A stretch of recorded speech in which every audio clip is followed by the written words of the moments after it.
Good, buddy.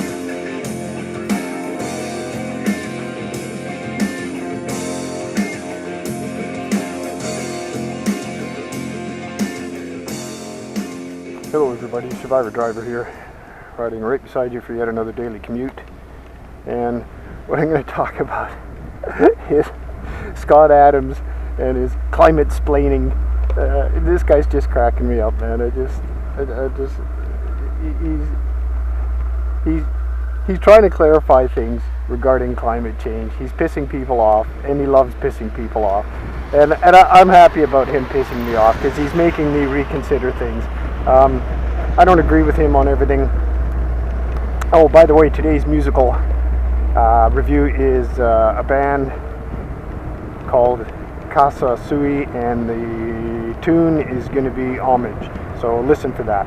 Now, he's been going on and on and on. He's pissing people off, and he tried to dig deep into the climate change thing, which I call global warming. It's global warming. That's what they're talking about. That's what they're worried about. They're worried about global warming. They're not worried about climate change. They're worried about global warming, and it's global warming that's going to bring the climate change on. That's what they're really talking about, okay, is global warming. So he's got a number of arguments there that he says climate deniers are using, that they shouldn't even be part of the discussion because it's you know, like one is people that believe there's some kind of a conspiracy to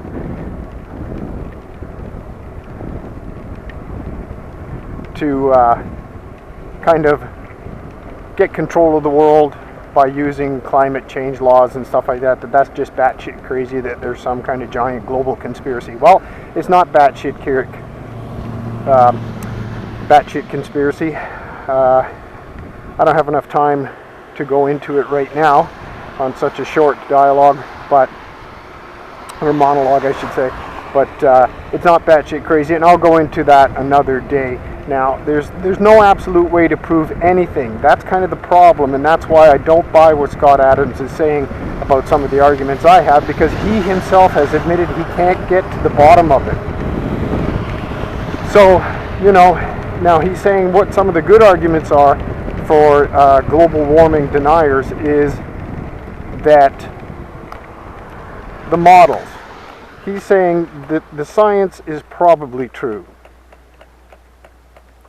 But he's saying that the models are just marketing. Well, the models are kind of how you prove this, isn't it? Like, you have to model things. If you're going to predict what's the outcomes of the future, the models are how you do it. If you're saying the models are just marketing, then, you know, how can you say that the science is probably true? You know, you have to be able to predict outcomes and have those outcomes proven, borne out, and they're not doing it. Okay, they said long ago, I think it's like 5 years past the mark now, that within 10 years, if the globe didn't hit certain temperatures, our models are wrong, and it's past 10 years and the globe hasn't hit those temperatures, so their models are wrong. So anyway, we're going to break now for Casa Sui Homage.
Okay, that was Casa Sui Homage, a great band out of Denmark. Really 60s, early 70s feel to it. I really enjoy it. All instrumental that I found so far. A lot of fun. I really enjoy this music. So now back to this Climatesplaining here with Scott Adams. The other thing is that he's saying that people that try to argue that you can prove or disprove global warming with present weather, it's an invalid argument. Well, that's kind of the problem, Scott, is that we have to be vociferous on the denying side as possible, because here in Canada we've got a dipshit by the name of Justin whatever tickles your pickle Trudeau that I just literally watched. I know you hate the word literally. Watched in a town hall meeting where he was actually blaming hurricanes in southern United States, floods in Manitoba, Canada, and wildfires in British Columbia on global warming.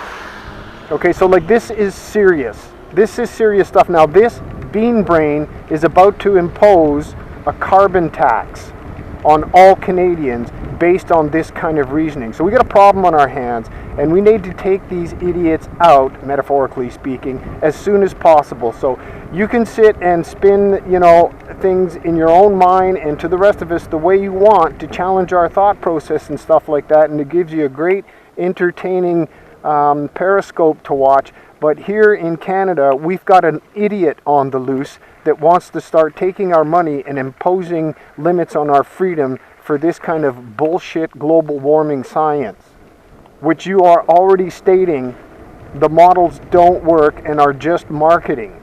Well, he's out there doing the marketing, and I don't want any part of it. So sorry, Scott, I'm not buying what you're saying so far. Love it. Keep talking about it. It's great to challenge our thinking and all of that.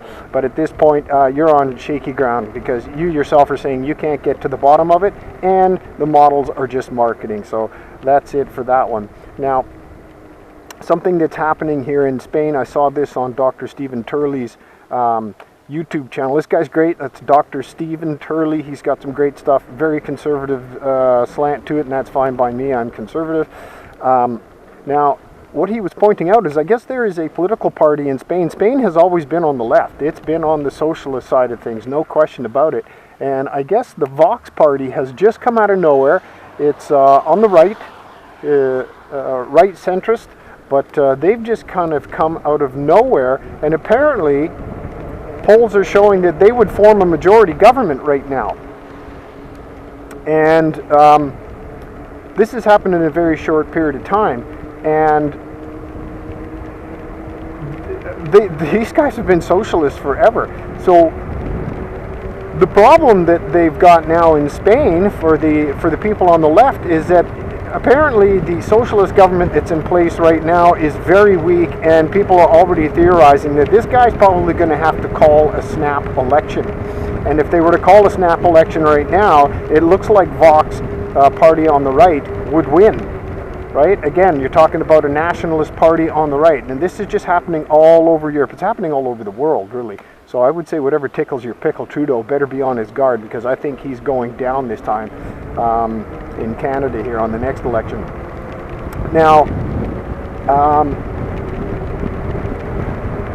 if Spain goes to the right, then you've basically just got all of Europe flipping. And I think that what this is it's proof of something I've spoken about before called social proof. And that's when people, when it's like the emperor that has no clothes. When that kid stood up and said, hey, the emperor's naked, everybody suddenly felt it was okay to say, yeah, the guy's naked, man, he's buck naked. Well, that's social proof. And I think that is what's happening in Europe. I think it's happening worldwide. Oops, I feel like I might have a flat here. Well, we'll keep going and see what happens.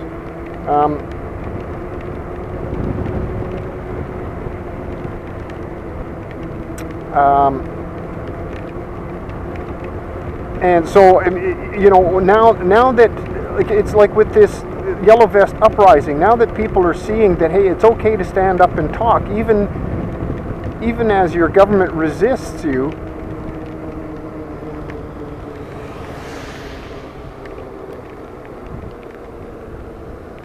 Yeah, I think I've got a flat here.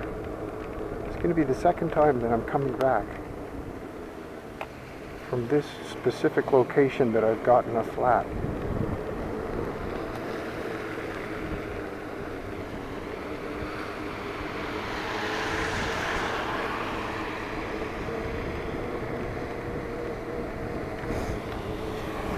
Gotta go slow here, folks. I've got a flat.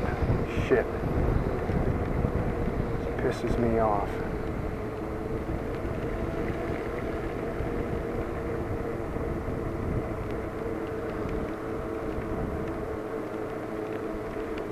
Great, I got a fucking flat and there's a cop parked here. There's always a fucking cop parked here these days.